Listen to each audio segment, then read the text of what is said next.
name's Mike Fisher from the British Association of Anger Management, and I'm here to talk to you today about stress.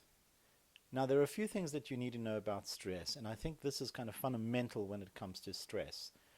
Stress is actually a low self-esteem issue. Think about it from this perspective. There are a lot of people who experience high levels of stress in their life, and actually they function really, really well. Now, how come they function as well as that they do? Nothing seems to upset them. Nothing seems to freak them out. They seem to take everything in their stride. And what exactly is that about? So from my perspective, what I've noticed is that people who actually have healthy self-esteem, now, first of all, let me explain what that is. An individual who has healthy self-esteem is the kind of individual who has a strong sense of value and a strong sense of worth. They're very clear about their boundaries, they're very clear about their yeses, and they're very clear about their nos, and they do not allow others to disrespect them or abuse them, or in fact, in a slightly different way, take advantage of them. So those are the kinds of individuals who tend to manage stress rather well. They don't need anybody's approval. They don't need their own approval. They're absolutely clear about their boundaries, and they're not invested in impressing or getting positive strokes or even loved by others in an unhealthy and a negative kind of way. But of course, we have the others who are individuals who do suffer from high levels of stress. Now, the question that you need to ask yourself is, do you suffer from high levels of stress, and how come you suffer from high levels of stress? What we found in a lot of the work that we're doing in our organization during running our anger management and stress management programs is that a high level of individuals who attend our programs suffer from stress, and that stress actually fuels their anger. The individuals who attend our program, when they recognize how stress fuels their anger, that's the point that they actually begin to find ways of actually dealing with their stress. The unfortunate issue that we have here is that they don't actually know how to deal with their stress. So from our perspective, what we've looked at is looking at healthy stress and looking at unhealthy stress. So for example, healthy stress is what we call eustress. The kind of stress that you need to complete a task, the kind of stress that you need in order to support you overcoming certain obstacles and getting the job done. Once the job's completed, we drop the stress, we drop the anxiety. What we've noticed is that most people who come to our programs suffer from high levels of stress, as I've already said, and they don't know that they're even stressed. The best indicator of recognizing that you're stressed is when you recognize that you have a short temper, that you become impatient, that you are not able to concentrate, that you're not able to sleep very well at night, that your eating habits have become quite unhealthy, i.e. copious amounts of alcohol, sugar, cigarettes, chocolates, carbs that are really not that healthy and conducive to healthy living.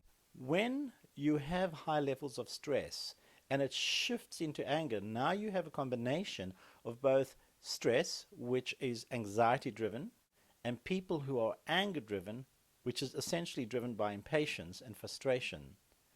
These individuals actually have to find ways of dealing and managing their stress and dealing and managing their anger. That's what people are able to do in the programs that we deliver. But first things first, we have to start by identifying that we are stressed. We need to identify what gets in the way of us actually dealing with our stress. And of course, then we need to action it. We need to deal with the stress and anxieties that we feel in our lives.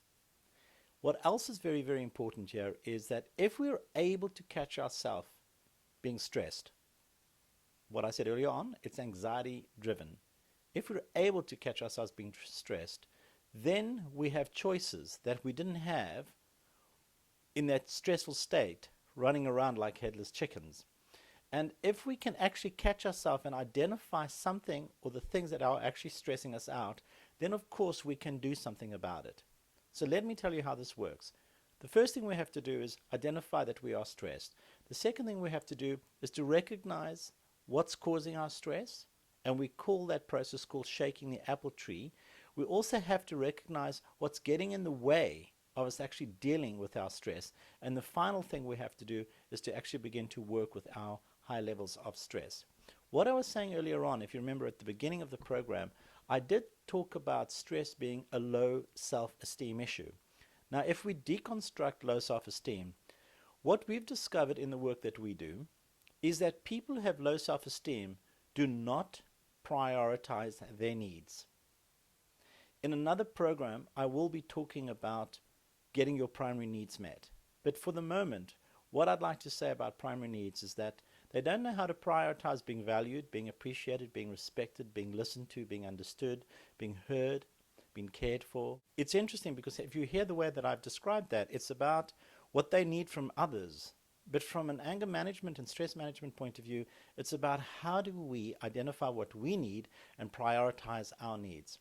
Once you're able to prioritize your needs and make yourself the most important person in your life, you will find that it won't take long for your stress levels to actually be reduced.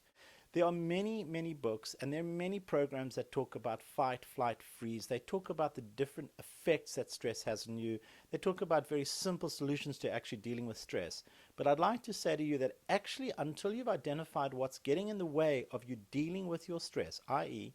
what's getting in the way of you prioritizing yourself in your own life, you will continue to suffer from stress.